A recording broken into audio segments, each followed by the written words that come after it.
وعلیکم السلام۔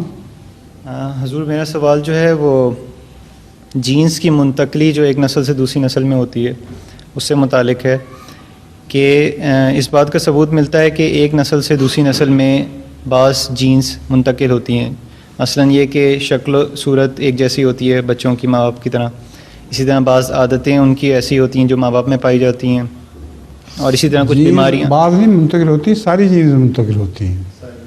اس طرح بیماریاں بھی ہوتی ہیں جو جن پہ اختیار نہیں ہوتا بچوں کا۔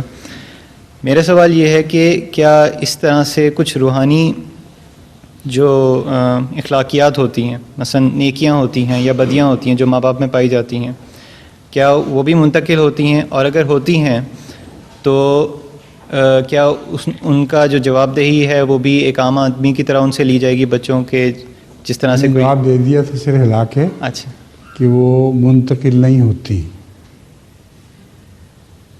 ہر بچہ فطرت پہ پیدا ہوتا ہے تو اس کو ضرورت کیا ہے،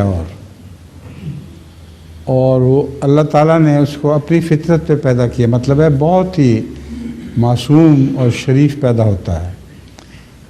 ماں باپ اس کو زیادہ سے زیادہ کچھ اور بنا سکتے ہیں، یہودانے ہی اور یونسرانے ہی۔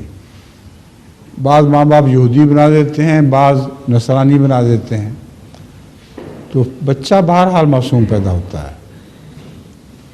ارد گرد کا ماحول اس کو خراب کر دیتا ہے، ضروری نہیں کہ ماں باپ ہی خراب کریں، بعض دفعہ ماحول گندہ مل جاتا ہے، ٹھیک ہے۔